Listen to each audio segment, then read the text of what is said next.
Question number 3 देखिएगा आप लोग।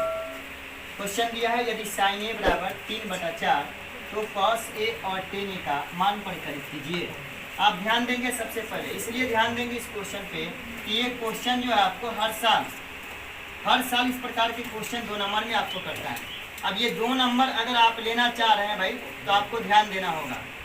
अगर 2 नंबर चाह रहे हैं कि छूट जाए तो आप मत ध्यान दें, इसलिए आप इस पर ध्यान दें कि 2 नंबर आपके पॉकेट में आ जाए, पॉकेट से निकल कर ना जाए। जैसे आप पैसा को सिमट कर रखते हैं उसी तरह से इसको सिमटने की कोशिश करिए और थोड़ा सा ध्यान दीजिएगा तो समझ में आ जाएगा। इसलिए रसरी आवत जात सिपत परत निशान देखिएगा। जब आप पहले के ज़माने में लोग कुएं से पानी निकाल रहे थे तो रसरी की सहायता से बाल्टी को खींचते थे तो उसके कुएं के दार पर निशान पड़ जा रहा था।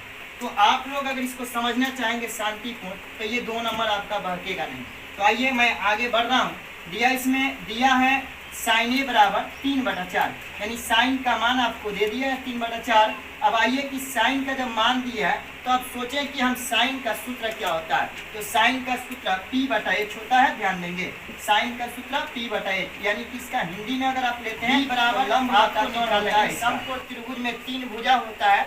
अभी 3 भुजा में आपको 2 भुजा का मान दे दिया है, तीसरी भुजा का नहीं दिया है। तो सबसे पहले तीसरी भुजा का मान ज्ञात करेंगे तभी बाबू मेरे इसका मान आएगा। अगर तीसरी भुजा का मान नहीं ज्ञात करोगे तो फिर इसका मान नहीं निकल पाएगा। तो ध्यान दीजिएगा, b बराबर सूत्र होता है √h² - p²। यहाँ देखिए रूट है तो रूट हो जाएगा और h का मान आप देख लीजिए इसके सामने, h का मान 4 है तो 4 का स्क्वायर माइनस p का है तो p का मान देख लीजिए कितना है, 3 है तो 3 का स्क्वायर हो गया। अब मैं इसके पीछे वाले भी वीडियो में बताया था आपको कि 4 गुना 8 नहीं करना है बाबू। इसमें करना क्या है कि 4 को 2 बार लिखना है, 4 गुने 4। तो 4 के पहला 4 बेर पढ़ना है, ना कि 4 गुना 8 2 बार पढ़ना है। 4 के पहला 4 बेर पढ़ना है, इसलिए 4 चौका 16 हो जाएगा। फिर माइनस यहाँ भी पार है तो इसको भी 3 गुना 6 नहीं करना है, बल्कि 3 के पहला 2 बेर, 3 के पहला 3 बेर, सॉरी 3 के पहला 3 बेर, 3 3 9। 16 में से जब 9 घटाएंगे आप तो मिलेगा हमको 7। अब ध्यान दीजिएगा 7 का जो है ना, आपको 7 का ये ध्यान में रहे कि 7 का वर्गमूल नहीं होता है, 7 का वर्गमूल नहीं निकल सकता है, इसलिए हम इसको रूट में ही छोड़ देंगे। आगे आइए, अब इसके बाद कहा क्या, कॉस ए। तो कॉस ए बराबर सूत्र होता है b/h। तो b का मान अब देखिए आपका b का मान क्या है, √7 आया है तो √7 हो जाएगा। और h का मान आपको बताया है इसके पहले भी कि h का मान कभी भी बदलता नहीं है, कर सदैव कर ही में रहता है। तो h का मान क्या है आपको देख लीजिएगा 4।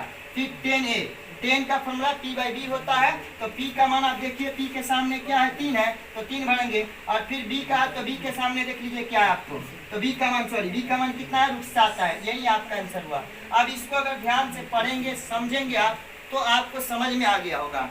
अगर नहीं समझे होंगे तो फिर आपका 2 नंबर चला जाएगा। और ये परीक्षा के लिए VBI क्वेश्चन, आप ध्यान देंगे इस क्वेश्चन पे, ये VBI वेरी वेरी इंपॉर्टेंट, ये बहुत इंपॉर्टेंट क्वेश्चन है, इसको आपको देखना अनिवार्य है। अगर नहीं देखते हैं तो फिर आपके खाते से 2 नंबर कट जाएंगे। आप समझ लीजिए कि कटा देना है या खाता में उसको जमा कर देना है।